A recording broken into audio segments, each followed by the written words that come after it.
Parents are inspecting an assortment of vaping devices and products collected from students at Rio Americano High School over a period of just weeks. All of these cartridges that were confiscated from students here are all black market products. So something that's got a Smurf on it from Dank Vapes, something from SoCal Carts. These all look very legitimate, but these are not legitimate products. So these are all illegal, and who would know really what was in them? Speaking of glamorizing it, right? I mean, how cute is that? Like, that's pretty. And this one's made to look like a prescription from Dr. McVapes with, you know, all the expiration date and all the rest on it. And the flavor's cheesecake. Yeah, cheesecake. Right. I mean, look at these. Space Jam. Cheesecake. This one looks like juice. So this is apple juice. Mountain Dew. Mountain Dew Code Red. And lots of parents wouldn't know what that was if that was hanging on a student's backpack. Right, it just looks like a cool keychain. They are quickly learning that a whole new world of vaping is already upon them and their kids. So another question I want to ask you is, how common do you think vaping is? I think it's very common, yeah. I would say from reports from my children and the children that they're with, it's close to 70% of children are vaping or experimenting with it. It feels more prevalent than cigarettes did. Yeah.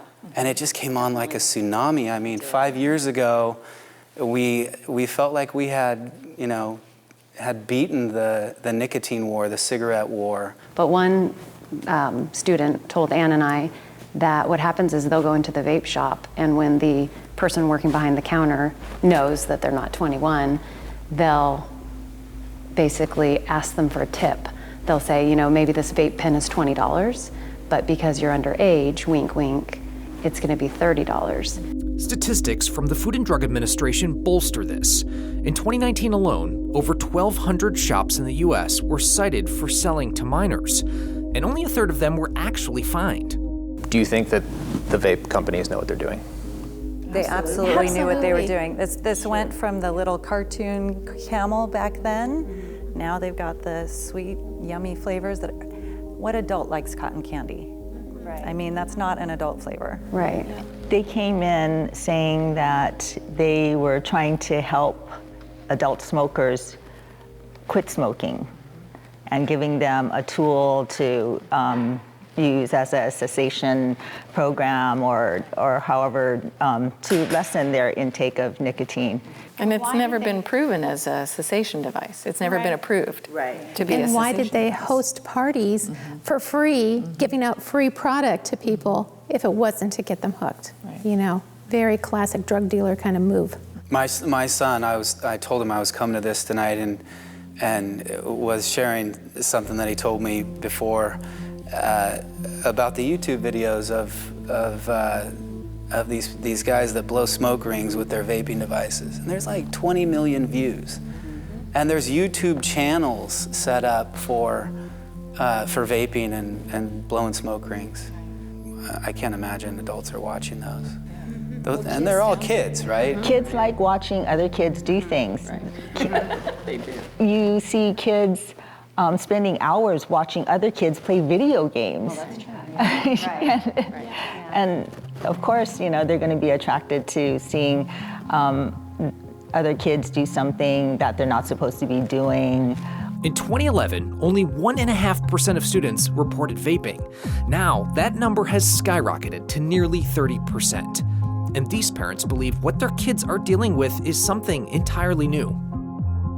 Do you think the vaping industry has been able to hook a new generation? Absolutely. Absolutely. It sickens me. I want to go after these people so heavily because they are causing so much harm that is long-term for these children.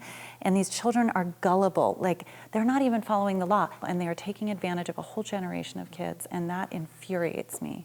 Remember, they used to have physicians on TV saying, I recommend menthol cigarettes for my patients. You know, I mean, we had a very confused society and people that were bought off. The other thing with tobacco originally is that it took a long time for that information to come out. Vaping just hit a few years ago, and we already have tremendous, indisputable data that it's causing long-term damage and killing people. So, I don't think it should take a split second to come around and say, we need absolute hardcore action on this. There was one woman who testified in Washington, D.C., and she said, if this was romaine lettuce, it would be off the shelves. That's exactly it. If this was romaine lettuce, it would be off the shelves, like that. And we don't have that sense of urgency. It doesn't feel like that, and yet our kids are the ones who are suffering. So let me ask you about that, since we've already touched upon it a couple times. The recent health news, what is going through your head when you hear stuff about that? I don't even want to think about it because that consequence of potential death for a child just seems so unbearable. I don't want to think about it. I just want to keep my kids safe, and it's hard to know. I think in the back of my mind, I look at those stories and probably in denial and just hope that it was a special circumstance. This is not going to affect everyone that is addicted or frequent users. It's because this child had special circumstances related to this. But underlying lung issue, and then happened to vape. And the kids whatever. probably think the same thing. Yeah, right? It's the denial. Yeah, it was we're somebody in the else. denial too. I found it shocking to find out people are already dying from something that they've only used a few years. Usually you don't have that with most drugs. I mean, that means this is more deadly than most drugs on the street. And perhaps it's that constant danger, but parents say they are keeping the conversation open. So do you talk to your kids about vaping? Yes, Definitely. What do you say?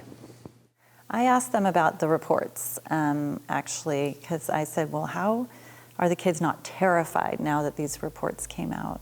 And they said they think that it did scare some of them, and that they're more likely to look at the packaging better and pay attention, but it didn't scare them away. Those who are smoking already didn't scare them away from vaping. Yeah, I didn't know about vaping until the first day that my son was a freshman here at school. I picked him up and I said, "How was your first day? Like, what was that like?" He said, "Well, I was in the bathroom and some kid offered me to smoke this vape thing." And I went, "Vape? Oh, I think I've heard of that." And what I found out when I started talking to my kids about it was that they had no idea, how dangerous it was, and they're experimenting with things that they have no idea, of the lasting consequences. And the health implications now are obviously death. Are schools doing enough? No. I think they were behind the eight ball, all of us were. We had no idea this was going to come out before we could catch up, because we didn't understand how widespread it was going to become and how dangerous it would become. But they're sidetracked. They could spend all day handling the vaping discrepancies here. So we really need people to help. I mean, how do we stop the kids from vaping in the bathroom? That's been a real trick on this campus to try to solve that problem, and we haven't done that yet. In the classrooms, that's hard, but what's a teacher to do except, email the vice principal and have the vice principal come and search a backpack, and it's very, very difficult. But if the schools aren't doing it, then it's a free-for-all, and yet it's taking away from administrative time, it's taking away from teachers' time, it's cutting instructional minutes when the fire alarms go off. So it's a major issue for the schools, even though it may not be fully their responsibility. But then parents don't know that the kids are doing it. And so we're really in a dilemma.